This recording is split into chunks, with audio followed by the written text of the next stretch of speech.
Then Jalon will get up to the front of the desk and then he'll start another discussion. All right, class, let's have a totally different discussion. We're a lot of the class is all about history and what's happened in the past. I wanted to find out from all of you your thoughts on where you see history of Solarians moving towards the future.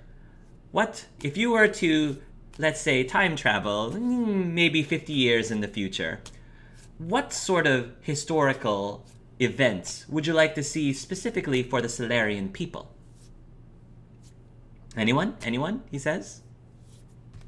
Nobody's like, everyone's in deep thought, and if nobody answers, I'm going to have to pick someone. Mr. Deran, why don't you answer that question? Unless you would like to veto that. He says, where I would like to see Solarian history in the future. It might sound controversial, but I would like to see us slow down. Slow down? One thing I have realized reading the books and everything we have been doing in this class, I realized that we move forward very fast. We don't take the time to remember culture in itself. We have to go faster, be better. We never take the time to look back and see all the progress we have made already. I would like to see us slow down, take care of our culture as we should be doing. That makes sense. Interesting thought. I've always been under the impression that the reason why our people are where we are, where we find ourselves in our place in the galaxy, is because we've been desperately trying to move as quickly as possible, considering our lifespans are not nearly as long as many of the other races. We cannot afford to stop and slow down, because then we'll end up being outrun by the very advanced Asari or the extremely advanced militaristic Turians. Does the rest of the class agree with me or with Vito? Or do you have other thoughts? He says as he turns to the rest of the class. And again, Astra and Mikhail and Mikey, if you want to put yourselves in Solarian shoes, if you want to think like a Solarian and answer that question, you're welcome to answer that question. Go ahead. Yes. Derek is what I'll call you. So Derek kind of shuffles in his seat a bit and he goes, okay, so I can see both sides of the coin here. You know, we've had to push ourselves because we only live for so long, and you know, it makes a lot of sense that we've been pushing forward for the last several generations in an attempt to keep up with everybody else. And I can see your point on that one, but I can also see Vito's point in that if we don't take a second to look back, we'll start repeating mistakes, or we won't learn from things that we did wrong. Sometimes you have to reflect on things to get things right in the future, and sometimes the past is what you can use to learn and improve the future. But I can see, I am definitely on the fence about this one, which is rare for me. But yeah, I would say that we need to take both points into account here, and that we need to learn from the past to make the future better, and then we need to use the future as a way to leave the past behind.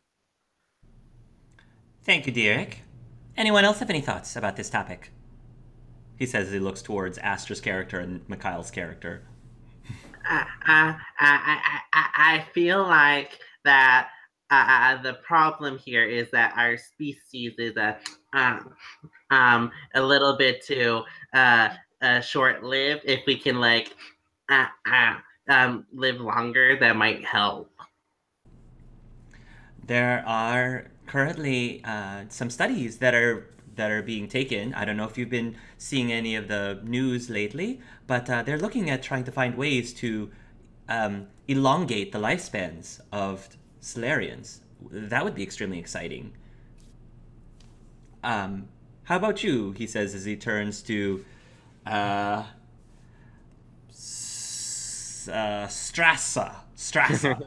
How about you, Strassa? So Strassa will stand up and like, Is Strassa male or female? let's say female. Just Okay, Strassa, this female Solarian stands up named Strassa. Go ahead. And be like, I want to ask something to Vito. What do you think that you will achieve if you don't move fast? Do you think that history will get to remember you? You think you will have the time to get to write history? I believe so. If your actions are strong enough, bold enough, I believe no matter how, you'll manage to make history. Wouldn't like him that involve a bit of luck then? Maybe so. Oh, interesting. The Solarian that leads itself to luck. Well, I consider the question answered. Thank you. And sits down. The discussion will continue, and then soon class will be over. The students will start filing out, and the teaching assistant, Jaloon, will call out, Mr. Duran, a moment, please. Of course. I wanted to say you did very well in class today. You are a forward thinker. I like forward thinkers. Thank you. I've actually noticing that since the first day of class, you've been asking very insightful questions, bring up very controversial topics, things that I think pushes the envelope when it comes to Solarian society and history and culture. Those are the type of people that I definitely try to keep my eye on, he says, as he walks towards you, like getting a little bit into your personal space, a little bit, as he walks towards you. Are you kind of pulling back? Yeah, Vito's just pulling back a little, but there's a smile on his face. He's very proud right now. I was very curious if I wanted to offer you a very rare opportunity. Perhaps you and I could perhaps work together a little bit. You could enlighten me on some more of your ideas, and perhaps there could be a mutual exchange here, he says, as he, again, walks towards you, almost like in a very uncomfortable, getting in your space kind of way. He kind of...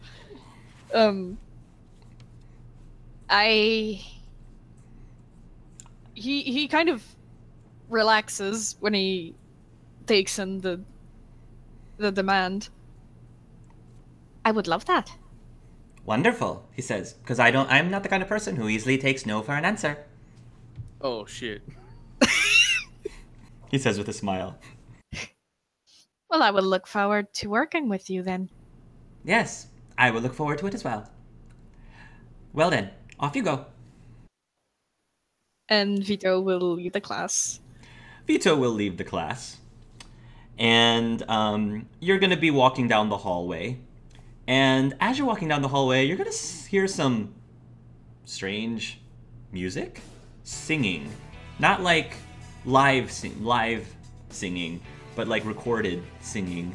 And it's a tune that's kind of sounds familiar, maybe? But you can't quite put your thumb on what the song is. If you follow down the hallway again, the song is going to continue getting louder and louder and louder. And you're actually passing by the art department, the art where all the art classes are taking place, and you can start to smell the smell of wet clay, and you recognize this area being where the sculptors, the people who sculpt, vases and other things, are, and that's where the music is actually coming from. And if you walk by the doorway, you can see through the door that there's only one person right now in this studio, this sculpture studio, and it looks like they have their back to you, and they seem to be sculpting something. It's hard to see because they have their back to you. And you can start hearing the music coming from this device going "Don't you forget about me." It's basically like the "Don't You Forget About Me" song from the '80s, The Breakfast Club. And the person who's sculpting is actually a Turian. And the Turian's like swaying his hips, you know, dancing to this tune, this "Don't You Forget About Me" tune. And something about this Turian, something about this Turian's drawing you to him. You can't quite put your finger on it, but there's something about this Turian that is motivating you to enter into the room. He doesn't seem to notice you because the music is still playing, and he seems a little bit focused with whatever he's creating. Vito will come in the room and, he probably is kind of swaying to the music also. Simply observing the Turian. Right now, you come in, he still doesn't notice that you're in the room, unless you do something to make him notice you. He still has his back to you, though. But when you get closer, you can see that he seems to be sculpting... it looks like it might be a bowl. Possibly a bowl. Maybe a very lopsided vase, but you're not really sure. This is some fine craftsmanship. Oh. The Turian stands up a little bit, and the way he's moving, he's a little awkward. Not super awkward, but just a touch awkward. Which is a little unusual for Turians because they're normally so like stoic, or like their militaristic upbringing makes them a little bit more rigid in stature. But this guy is a little bit more free moving, and he says, "Oh, I'm sorry. I didn't see you there." It's all right. I should have announced my presence as soon as I entered. He goes over to the music device thing, and he turns it down slightly, and he sort of like wipes his brow, and says, I think I've seen you around campus." Oh yes, I'm Vito Deran. Vito. I am mostly in the history department.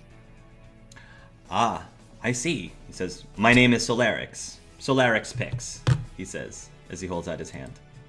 Vito will take it and shake it vigorously. "Oh, sorry," he says as he like realizes after the fact that he still had some clay on his hands. "Oh, sorry, my apologies." As he quickly wipes, he'll offer you like a rag to wipe your hands. Oh, thank you. "I'm working on my project here, although it's not really looking all that great, but I figure sometimes the music, it motivates me. It gives me some inspiration. Are you a bit of a movie buff?" Oh, I am. He says, I've started really getting into some of the old classics. Earth movies, actually. Like this one," he says as he switches to a different song, and you can hear this magnificent blaring of trombones and trumpets and other brass instruments as it booms the Back to the Future theme song. And then he says, "This is one of my personal favorites. It's kind of funny seeing what the humans pictured the future to be like." Oh, yeah, I can understand that. I guess as someone who's more of a history major, you tend to look backwards more than forwards, though. I do. I do enjoy old movies. Really? He says. Hold on a second, and he opens up a backpack, and he takes out like these little old school like DVD case looking things. And then he just kind of dumps it onto the table. And you can see tons and tons of movies coming from his backpack of various things. And most of them, as he said, are from Earth, human movies. Not all. But, you can see a Fleet and Flotilla in there, part 3. Like Fleet and Flotilla 3 thing over there or something along those lines. And other, like, non-human movies. But most of them are humans from, like, the 80s and 90s. And one of the movies that catches your eye is a set of Indiana Jones movies. Have you seen any of these? At this point, has like at this point, has Vito taken part in the like whole movie night thing? Has he already seen the? I will leave it up to you. If you want to make this something that you already had that you can immediately share with Solarix, that is fine. If you also like the idea that Solarix is the one who first introduced you to Indiana Jones in the first place, and that's how you bonded, that's fine too. Whichever way you want to work it, however you want to do it. It does sound like a good idea. It's your choice. I will react accordingly. Vito's going to take the DVD and the box and just look at the resume, at the summary at the back of the... Which movie did you pick up? Temple of Doom. Temple of Doom? Alright, you pick up Temple of Doom. Oh, that one caught your eye. Yeah, actually, humans really loved that one, especially back in the day. It's clearly dated, but it's a really fun movie. Although I feel like my favorite is still the third one.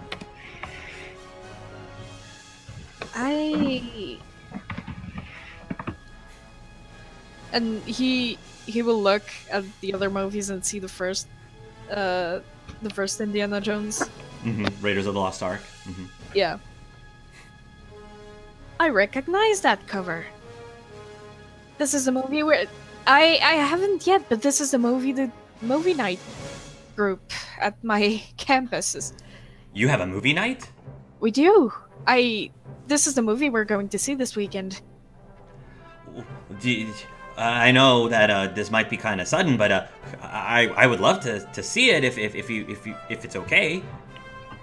Vito kind of smiles all the way up to his ears. I would love to. That's great. I think it'd be great fun. Definitely will. We mostly bring blankets and food. Human popcorn, for example. That one human student has like the best recipe. I don't know, with caramel? Or this is amazing. I don't know if Turians have the same, but this is definitely worth it. Out of character, do Solarians and Turians eat the same food? No, they don't. They don't. Okay. So you can eat the same food as humans can. Yes. Okay. I'm afraid that I probably won't be able to have any of the caramel, but I can certainly bring some other things to feed myself. That's no problem.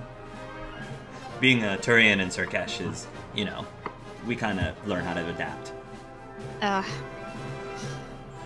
What brings you to Surkesh? This isn't exactly the closest university there is to Pelivan, or... Oh. Well, I'm what they call in the Turian side of things. To put it nicely, I'm a free thinker. Turian life didn't really suit me all that well, and I kind of want to go more of the artsy side of things. I like art. So, more specifically, I like being able to make things, like sculpt things with my hand. So I'm trying to try myself majoring in art and with a focus on ceramics, I guess, and other things like that.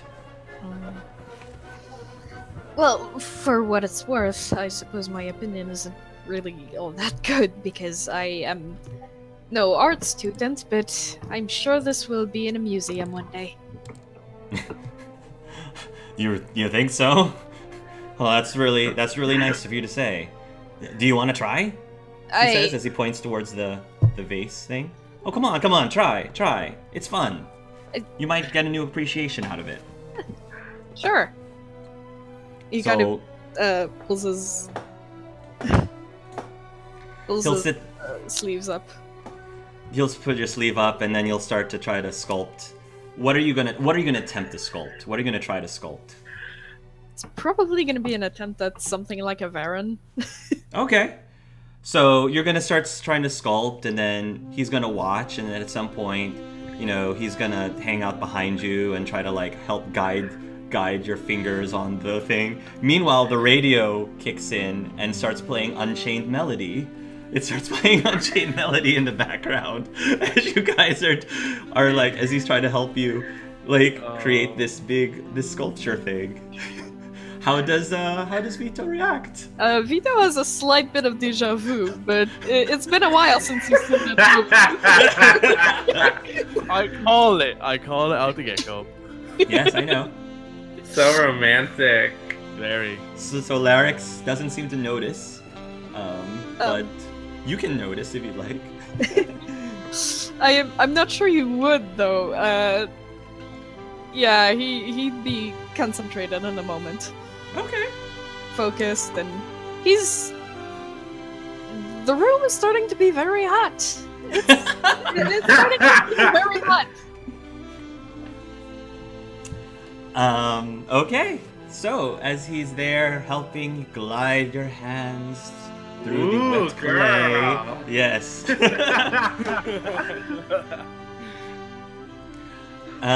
Roll a perception check, please. Vito, roll a perception check. Okay. So you're sculpting, and at the corner of your eye, you actually notice at the doorway, there is a figure that sort of was watching you guys sculpting. It's actually Jelan Loral, the teaching assistant. He's sort of watching the two of you, and he's giving you a look, like kind of look as he sees the two of you, and then he walks off. Do you want to draw? Mikhail wanted drama, so. Oh yeah, this is good. Give me more. I'm trying to give you drama. Scandalous, Hark. You're so scandalous. And last but not least, Nathan. Oh, we boy. have Nathan. Here we go. Nathan, the year is back 2186. You are 12 years old, approximately. Yep. It's been 2 weeks, roughly, since the Reapers first attacked. And by this point, there's like... It's just chaos. As soon as the Reapers arrived, they've been jamming the phone towers, so a lot of people lost contact. Like, a lot of people have trouble like calling each other, so many children either can't find their parents or they got orphaned because of all the destruction that's been going on. And you have kind of somehow got separated out of whoever was taking care of you. We can address that at a later time. But you got separated from whoever was taking you, and now you're out in the streets kind of fending for yourself. And you sort of like found another group of kids who either A, got orphaned, or B, got separated from their parents and lost communication with their parents. They're roughly the same age as you. You've sort of been looking out for them. You've kind of been bunkering down, hiding out, trying to scrounge for scraps of food, sources of water, and things like that, because the situation outside, in the outside world, seems to be getting worse and worse each day. More kids start appearing, which means the food starts disappearing even faster, and eventually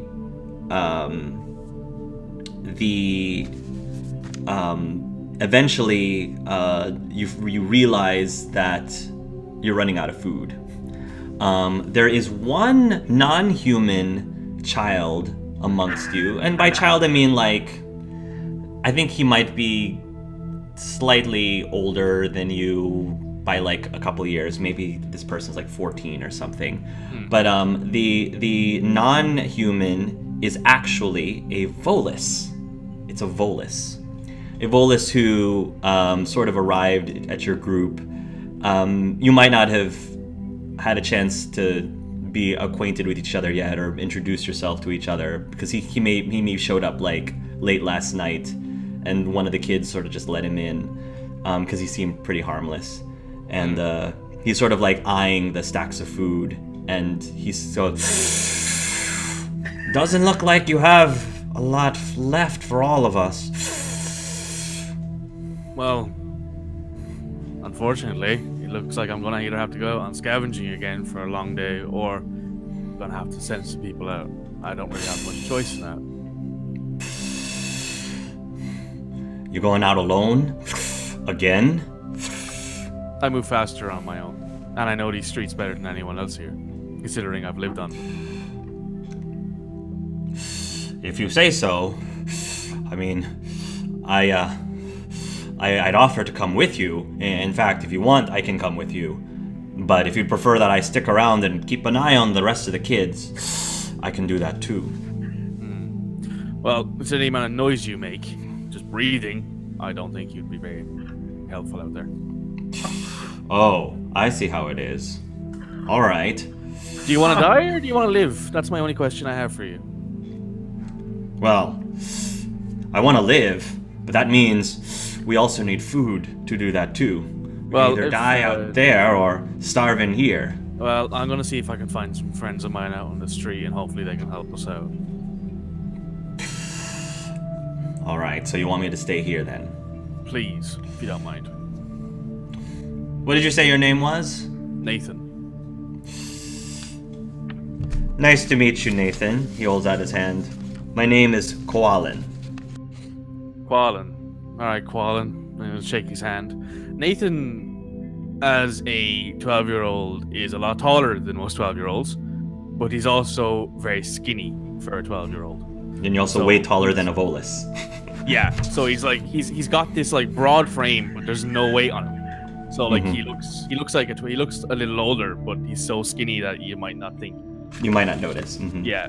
So he gives the guy shakes his hand and says, "All right, I guess I'll see if I can find some people to volunteer to come with me. I hope you can just look after the place for a bit." If you don't come back by sundown, I'm gonna go looking out for you. Okay.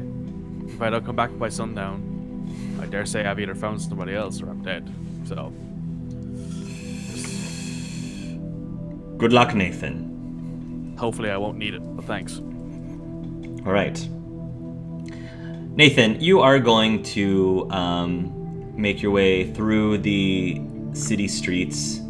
Roll a stealth for me, please. Oh shit! Mm-hmm. Oh shit! It's happening.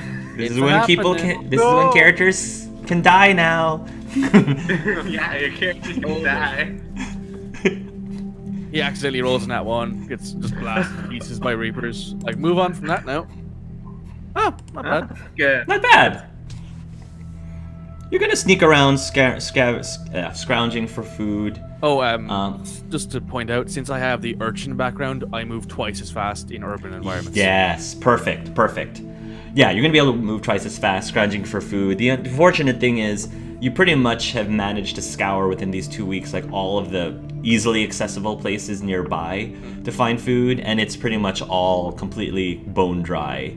And so you realize you're gonna have to start extending your reach out even further and go to higher risk areas. But with a 16, I'm gonna say that you're gonna be able to make your way fairly easily undetected. Now by this point, a lot of the ground forces of the Reapers have started appearing. So now you start having, like, husks have begun roaming around, these horrid zombie electronic looking creature things. And then some of the other creatures, like the marauders and other, like, all of the other random foot soldiers of the Reapers are all over the place. There's still, by this point, everyone again is in hiding, so that you don't manage to see most anyone else out and about, unless again they're looking for supplies or food. Yeah. Meanwhile, while this is happening, Logan, so you and Alan, as soon as stuff started going down, Logan pretty much grabbed your hand and you guys made a run. You basically booked it back to the hotel, trying to run back to the hotel. And he's trying to call his mom. He's trying to call your mom and dad, but again, the signal keeps getting jammed. He's not getting through. And right when you guys are about to reach the block where the hotel is, a large Reaper swoops down and actually fires a beam to the building right next to the hotel, and then that building falls, and then it actually falls and crashes into the hotel that you were staying at. So all these people are like scrambling to leave the buildings. There's mass hysteria. Realizing that's no longer safe, Alan pretty much has tried to take care of you. He's continually still trying to contact his parents. Again, no contact. It's been 2 weeks, and he's been doing everything in his power to keep you safe and to keep you fed. But it's been really rough, and I'm sure you're scared. But right now, you guys are sort of being like holed up in this, I guess, abandoned. We'll say like there's this abandoned like mom and pop shop, it's probably like a boutique, which probably for you is I think Alan strategically chose like the boutique because of all these like outfits and dresses, and that's sort of what he's been trying to do to like keep your mind off of things. Is like, you know, here's a nice hat. Like, look, Logan, look at this pretty hat. So he's been trying really hard to keep you distracted from all of the stuff that's going on. I feel like, considering my character is a Turian, I feel like getting food specifically for a Turian will be even harder than normal. So yes. I'm guessing like at this point, Logan is skinny, like he's rail thin, and Okay. he's like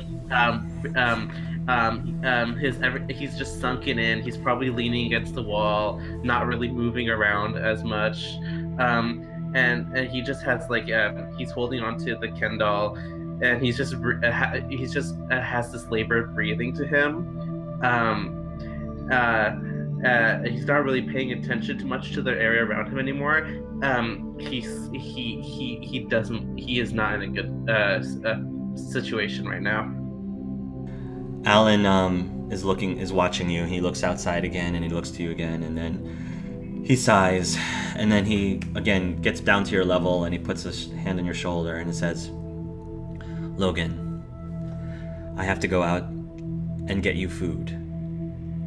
I've got a lot of regular human food, he says, and he points to this big pile of, relatively sizable pile of food that he managed to scrounge up only because it was readily available.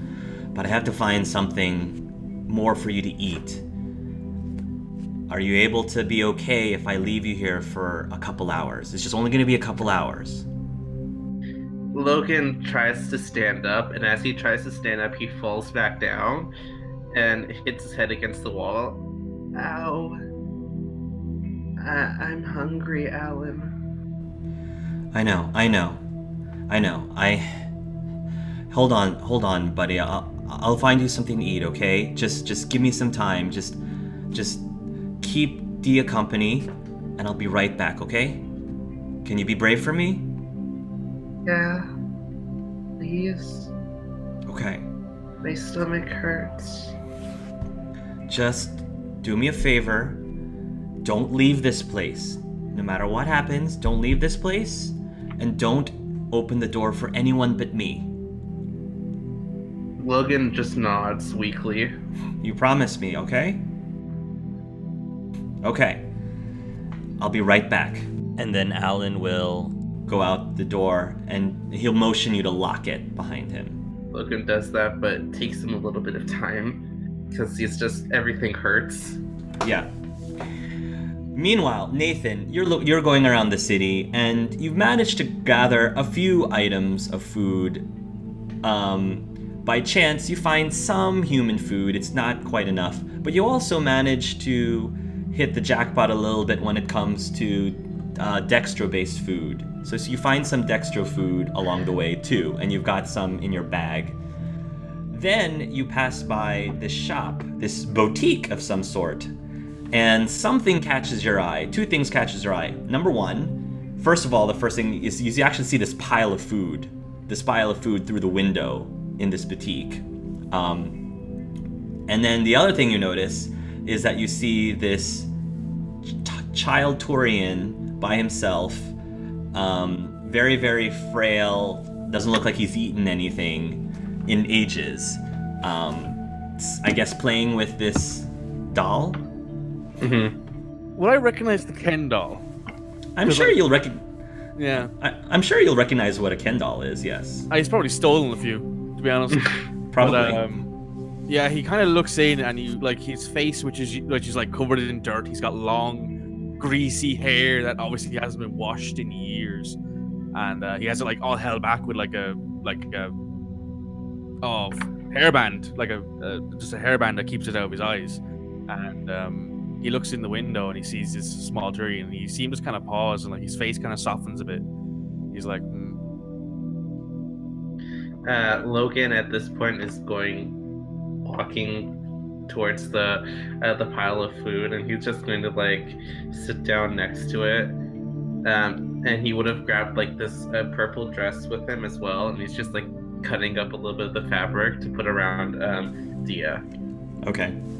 So watching this happen to Logan, Nathan can't help but think, do I have any Dextro-based people back where I am? Do I have any Quarians or Turians back where I am, or is it just mostly humans and then the Volus? It's mostly humans and the Volus. Okay. And I think the Volus is not Dextro. No, but he's ammonia-based, so it's kind of Ammonia-based. He's weird, basically. But he'll like think for a second. Okay, I have probably enough food to feed. We'll say that maybe there's one Dextro. Well, there might be one Quarian who happens to be there too, because then that's the reason why you might have picked up some Dextro food. Yeah, like so like, one. Right. And how much Dextro food do they pick up? Is it like enough for one person for a few days, or a few weeks, or a few? We'll say it's enough for one person for a few days. Oh, enough for one person for a few days, or more than one person for a couple days. Right, okay. So what he's going to do is he straightens out his right arm, and into his hand falls a small shiv, this little sharpened piece of metal, and he will attempt to pick the lock on the door. Go ahead. Like he's done before. Use your whatever the lockpicking skill is, whatever that is. Sleight of hand? Yeah, use a sleight of hand. That's a nat 20. Nice. Damn. Logan, roll a perception and subtract 2 because you're weak. Roll a perception, whatever it is. Okay, ducks. It doesn't really allow me to subtract 2, so yeah, you can just tell me what it is subtracted by 2. 8. Okay, so you don't notice Nathan unlocking the door, but there is a click that you don't notice. And Nathan, you believe that you have successfully unlocked this door to the boutique. So he'll very slowly walk in and close the door behind him. He can't lock it behind him because he has to get it back out again, but he'll close it and make sure that like there's nobody following him. He'll take a quick glance outside.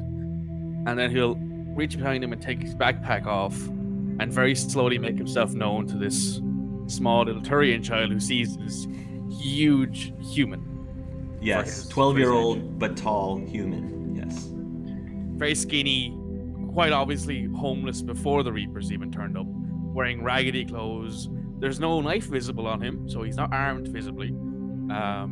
He's wearing like old shoes, old socks, pants that have been like held together with some duct tape.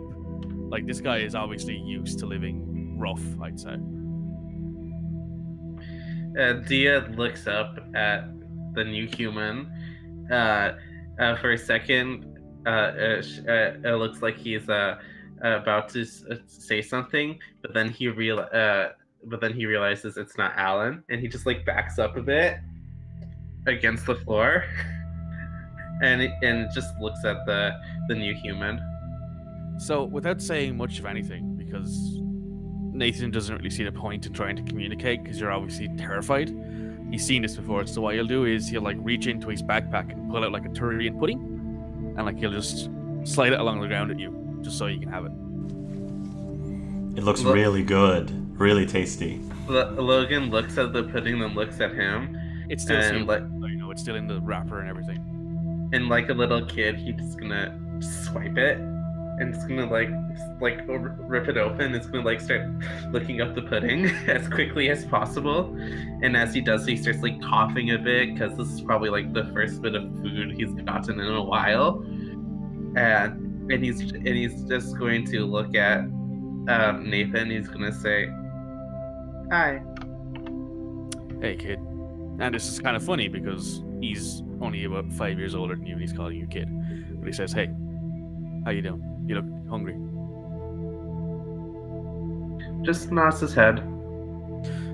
So, would it be okay if I left you some food and took some of that food for me? I have some people I'm looking after, and I'd like to bring them back something. And I'll leave you food for you, because you seem to need it. Logan looks at the food and looks at Nathan, and you can tell he's a little bit torn. Logan says, but my brother needs it. I'm not going to take all of it. There's enough there for your brother for a while. I have a group I need to look after. So I'll leave you food for a few days, and I'll take a little bit of food, and I'll go on my way. I'll leave you alone. Logan doesn't know what to say. You can tell he's very tempted to say yes because he's very, very hungry. Yeah. And he just, I guess he would just look up at you, and without really saying anything, just like with his hand, just like separates a bit of food from the pile and just slides it to your direction. So how much food is it? Is it equivalent, or would it be like a little bit? Like, how much food is he giving me? Right, equivalent. Yeah. So just to give you an idea, Alan actually did a good job of basically getting enough food for one person that'll probably last a little bit more than a week. So a little bit more than a week just for himself. So given that amount of food, how much are you giving to Nathan?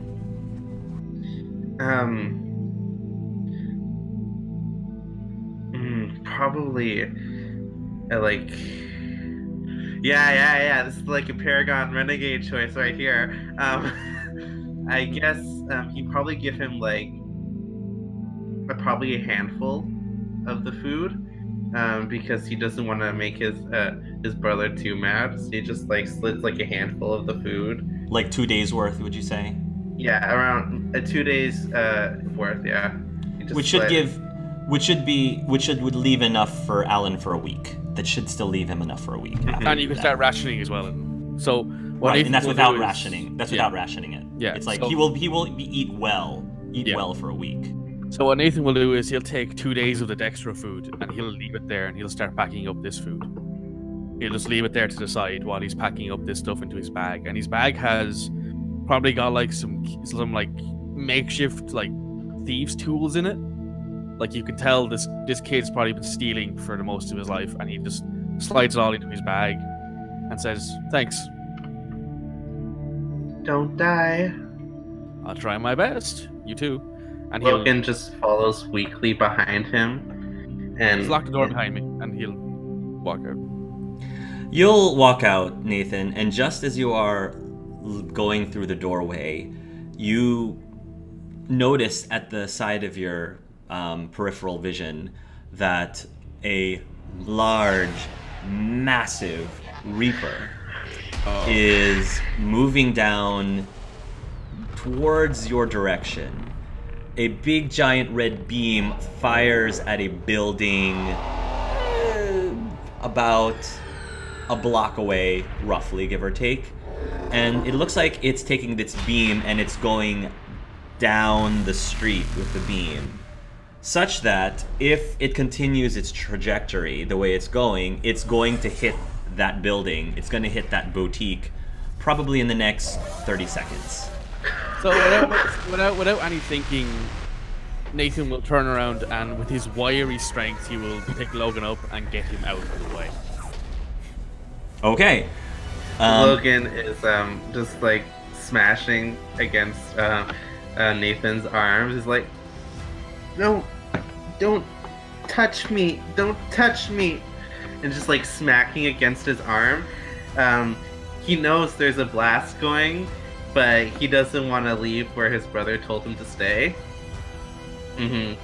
And so he's just like, yeah, he's really phased out. he's still like hungry, Right. and the You're still- food he didn't bring that extra food with him, right? It's all there still. So Well, some of it is. He has some for the Vorian back in his group, but so he's bolting away from this laser, knowing it'll probably kill them if he doesn't bolt as hard as he can down this street. And like, I don't know if Logan would recognize this, but this kid is moving incredibly fast between all this debris and rubble and just stuff in the way, and like he slides like almost like just darts to the right into an alleyway and just stands there and waits for the beam to pass, covering Logan's mouth very, very quietly and just waiting for this beam to stop. The beam will continue down the street, and within about 10 seconds after you left, it will hit directly at the boutique, and this big giant explosion occurs, like debris flying all over the place, and it just continues. It just continues past the boutique down the street, leaving only nothing but rubble and destruction in its wake. And then after about a minute, there's silence. What happens? So Nathan is just looking at this like, oh no, all that food is gone. The building is gone.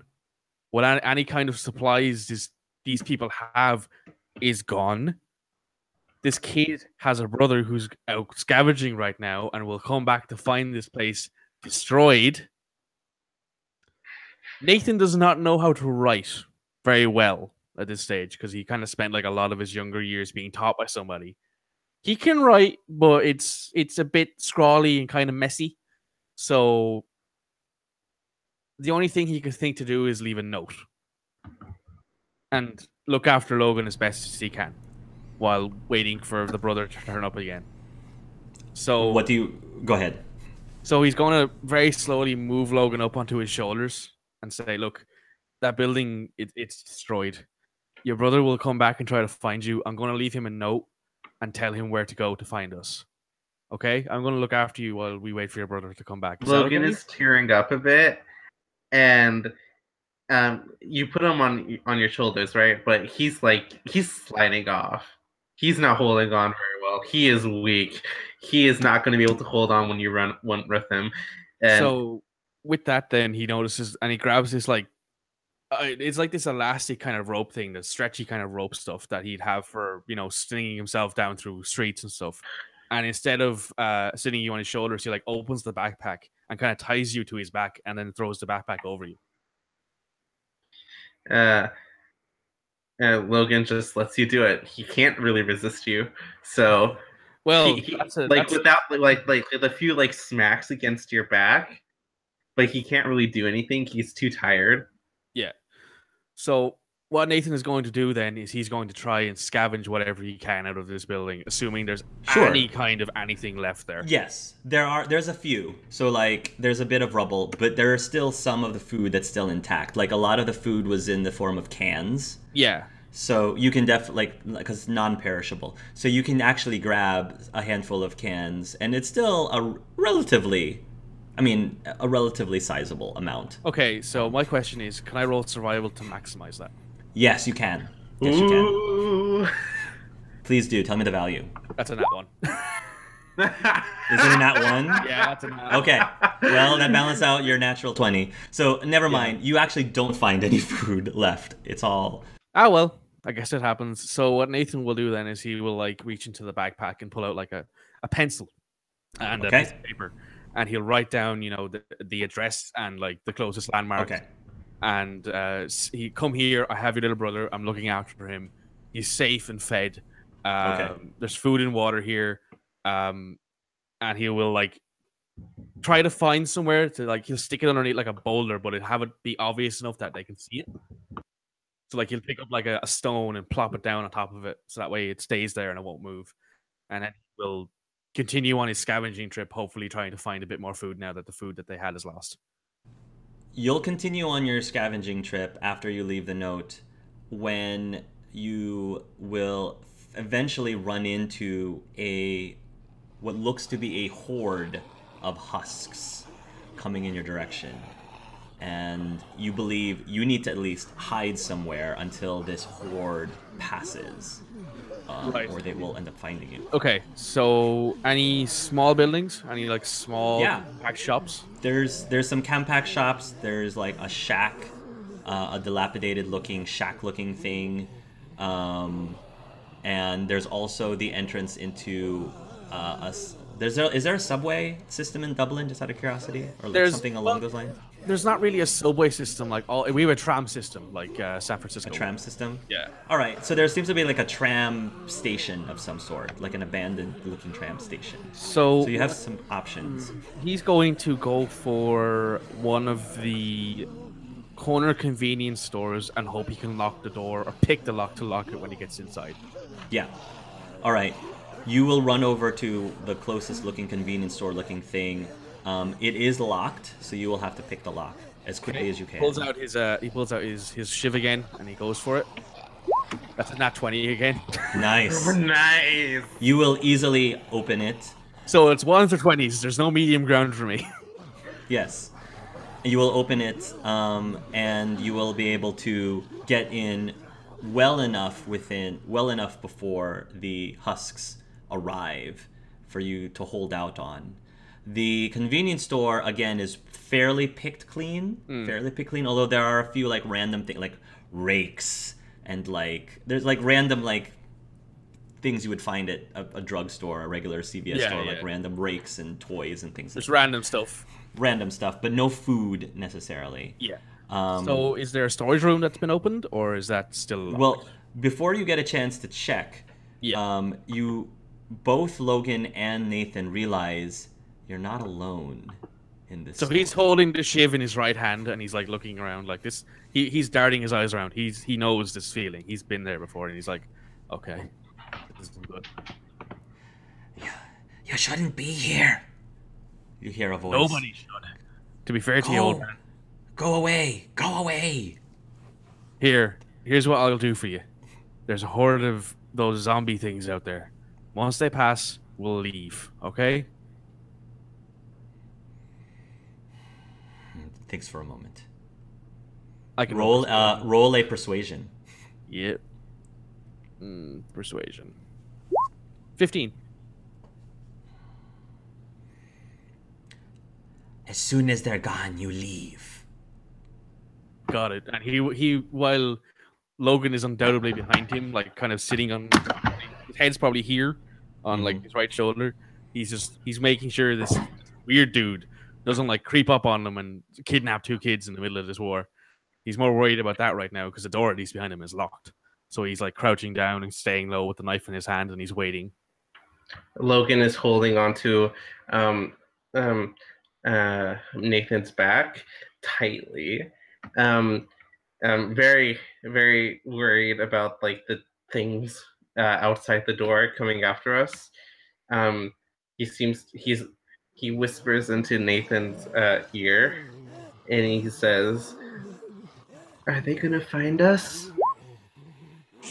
No, just stay quiet and they won't look in here, okay? While the husks are passing by, you can clearly see through the windows them going through, and you can hear the sound of them. You can hear a slight sound of a scream in the distance, in the far distance, of a woman as she seems to be overwhelmed by these husks and wasn't able to find a hiding place in time. You can hear shifting and heavy breathing in the darker portion of this store. Whoever was speaking to you earlier is dead silent and isn't going to speak to you unless you speak to whoever that person is. Nathan understands people like that. He's probably met a lot of them on the street and in homeless shelters and stuff like that. So he's letting him have his peace and he's just waiting for these husks to pass by and probably muttering something to himself. If Logan wants to roll a perception, he might be able to. Sure. Okay. What is it? 18. You'll hear what he's muttering. Okay. What is he muttering? He mutters in Irish, actually. So you probably don't understand it, but he definitely mutters in Irish. And I, unfortunately, am very bad at Irish because I wasn't very good at it in school. so you'll have to excuse my undoubtedly bad pronunciation of it. Kiran I Ni on Mahir, and I believe, if I remember correctly, that means rest in peace, young souls. The horde is very large, so it actually takes a good almost 10 minutes before it starts to thin out, before the horde starts to thin out. And at some point when the coast is clear, you believe you can leave again. And again, the person in the shadows who hasn't revealed itself yet hasn't said anything the entire time.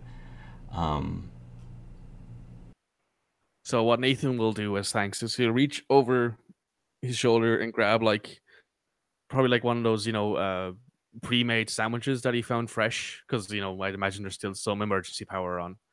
And he will just leave it on the ground and walk out. Okay, you leave in the ground and walk out. And with that, we ended Act 1. Act 1 is over. Oh, boys. Right.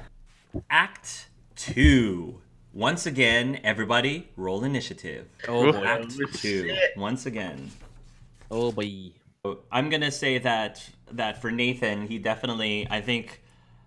he should get at least 10 for volunteering to go find food in the first place, and bravely doing it without Koalin, because I think part of it is he just didn't want Koalin to die. Part of it. So we'll say you'll get 10 for that, and then another 10 points to Nathan Paragon for giving away the food.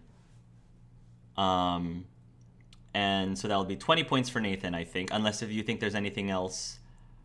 I mean, you'll constantly be doing things that are quote-unquote Paragon on Renegade, but I want to save points for when it's significant. Yeah. So I don't know if there was anything else significant that you think that would allot itself to some Paragon or Renegade points. Well, he saved Dia. That's right. Another 10 points for that, so that's 30. Maybe Gimmicks should get 10 Renegade points for the half naked lady with the tattoos. I think that's Renegade as well, yes. Mm-hmm. I think we are giving away too many points at once. We will reach it's usually 1 point at a time. Yeah. It's 1 point at a time. Yeah, so it takes a while for you to develop. Yeah. It's 1 point for a minor and 5 points for a major. I see what you're saying. Thank you. So I'll give you 3 minors. 3 minors to Nathan, so that's 3 points. Yeah. And then I'm going to say that, going through the firewall is kind of minor major. Why don't I give you 3 points for that? I'll also give you 3 points for that. I think that's fine. If I don't think it like trying to be renegade, so maybe minor. I am okay with that. Oh, you can have both. It's entirely up to you, really. 2. We'll say 2. I think you deserve at least 2. Oh. You have 2. Nathan, you have 2 Renegade. Nathan is 3 Paragon. Logan, does Logan have anything that's particular? I don't think so. I feel like Logan was slightly renegade-y when he gave that disapproving look at poor Alan's dress with the cheese. He was just trying to help his brother out, and you're like, that's not good enough. So I think that's kind of renegade-y. So we'll give you a point for that. That's how you know when you're gay. When you look at other people's clothes and say, that's not good enough. That's how you know. No. I'll give you a point for sass is what it is. I will also give you 1 Paragon point for being willing to share the food with Nathan. So I think you deserve a Paragon for that. Awesome. For Vito, what do you guys think for Vito? I feel like Vito has points for something. Vito should have some Paragon points for his interactions with his future husband, I believe, for for the engagement into attempting something new. Yeah, all that kind of stuff. I would give 2 Paragon points to Vito overall. 2 points for Vito overall. Okay, cool. All right, so I think that's good. So every time we finish a scene, feel free to, if you think somebody deserves Paragon Renegade, please feel free to interject once a scene is over. I will try to remind myself if I think that somebody deserves points after a scene is over, I'll try to mention it. But if anyone in the audience, if any of you four have an idea, please shout them out. So, Gimmick followed by Vito, followed by Dia, followed by Nathan, which actually is, again, actually a perfect order. It is. Okay, wow. It actually works out. Again, you guys are rolling great for these orders. All right. Because it's a little bit more chronological this way. Gimmick. The last memory that you had was the memory of that classroom, like I said. Yes. So, Gimmick, you feel yourself booting up again. You don't have your camera currently on, so you can't see anything. However, you can clearly hear a presence activating you. But the person hasn't said anything yet. Hello? Oh, hey, Gimmick. You can hear Keller's voice. Oh, how are you doing? I'm fine.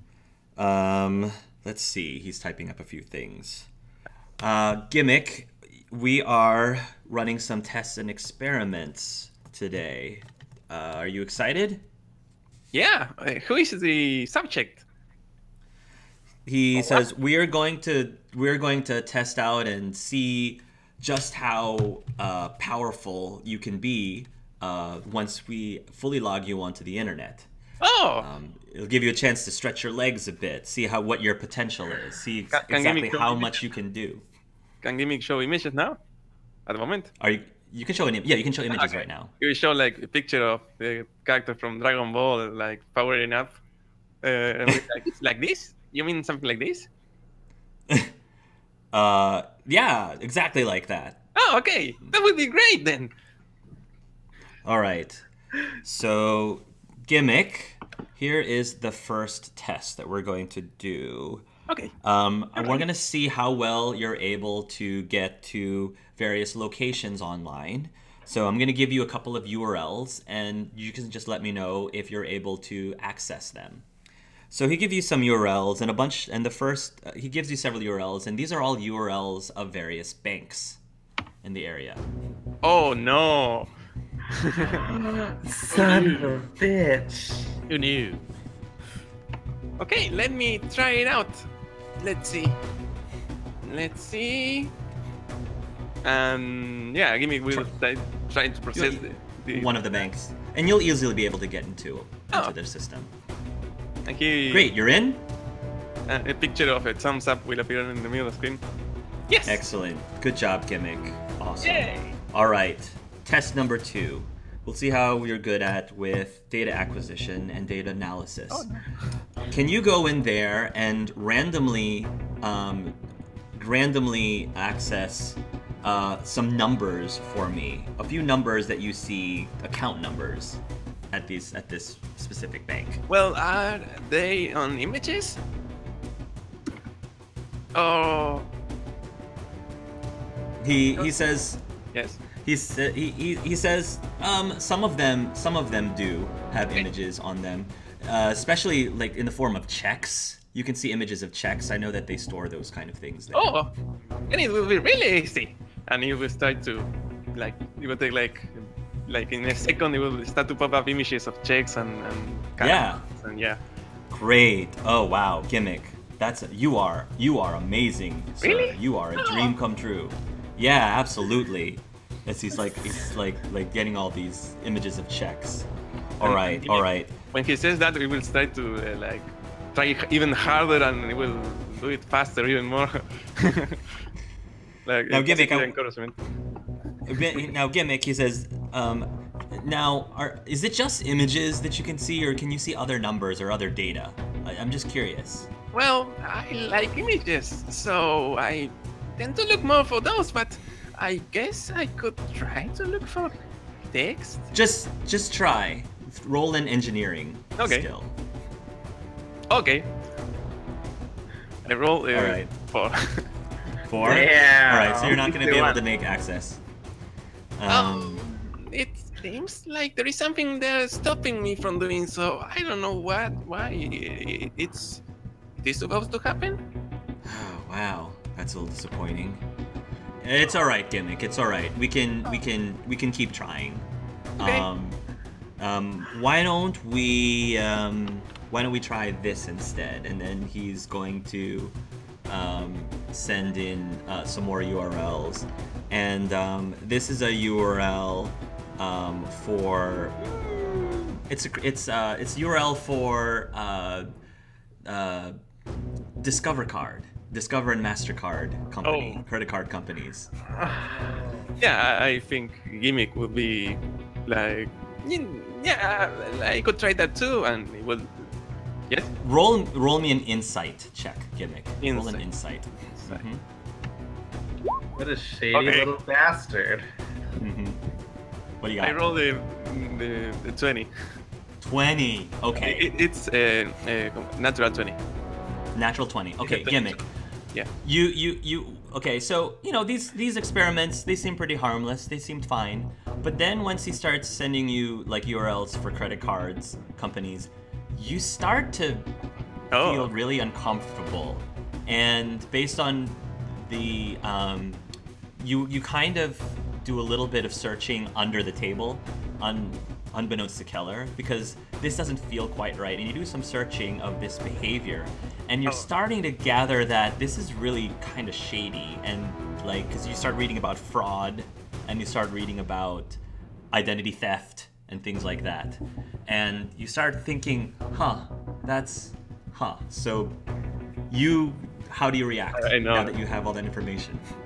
I have a question now. Question? Yeah. Okay, sure.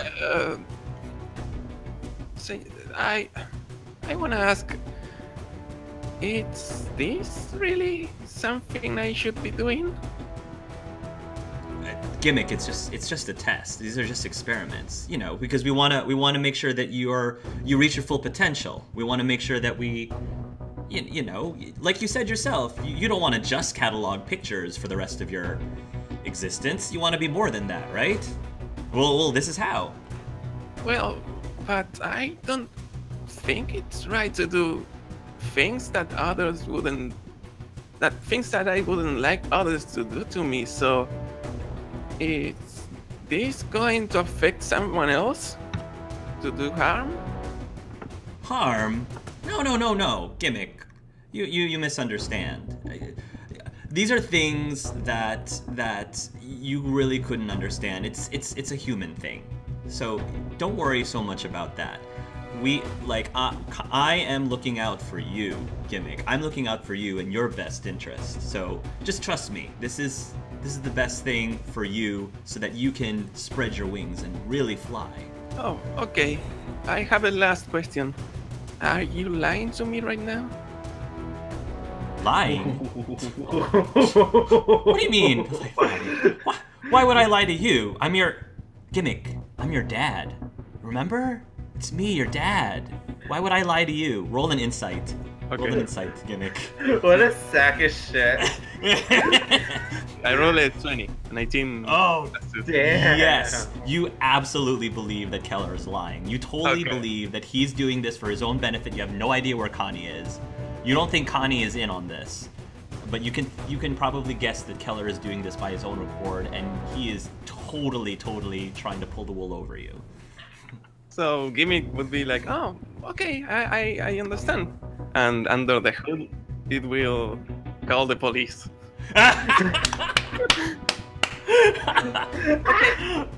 Paragon point for you. Okay. Paragon point for you. I will add it later. My boy. So, yeah, it All will right. to make as if it's trying to break through and Yes. try to gain time. This is kind of difficult because it's different than images, but I'm trying. It's okay. All right, it's all right, Gimmick. It's all right. I mean, I can wait very patiently. I know that you need time to learn, and I'm going to give you everything you need to be able to grow and realize your full potential. Oh, thank you. I'm glad that you appreciate it. Okay. So he's gonna continue trying to get you to like access more things, and then a few minutes pass. You'll start to hear like a knock on the door. Who is it? And Keller says, he actually yells out, "Who is it?" And you hear the voiceover says, "This is the," he says, "This is the county police. Sir, could you please open the door?" And then you hear like ruffling. What? Why would the police? What? Gimmick. FBI, open up. Gimmick, did you do something? Gimmick, what did you do? I did something. Oh, Don't lie to me, Gimmick. What did you do? You hear more pounding. Sir? Sir? you're right. I did something. Yes, I did something. And then all of a sudden you hear a big frustration and all these words that you probably maybe have looked up. These words that he started yelling up. And he says, "Countess said, you stupid piece of blah blah blah." This is Gimmick. How could you do that? How could you do that to your own dad? I'm sorry, but sorry. Is that all I can say? And it will show the picture of someone. Gotta hide it. Gotta destroy it. Gotta destroy it. That way they can't pin this back on me. Gotta destroy it. And then you start to hear a loud crack, and then a loud bash, and then a loud thing, and then you start to feel. It's all right, Gimmick. It's okay. Everything will be okay. Back, and then things start to get a little blurry, and you can hear the voice is starting to get more garbled, and you can feel yourself dying? Caleb? Question mark? What happening? I don't like this. Sorry, Gimmick, but it's either you or me. And then, as you start to reach out, everything goes black. Everything goes dark. And that's how Gimmick died. In session That's how Gimmick died. All right, re-roll. You're gonna oh, doggone it. There's a breaching charge goes off. FBI, open up. Yes. Oh. Oh, Keller. Vito, you're next. Yay. Ooh.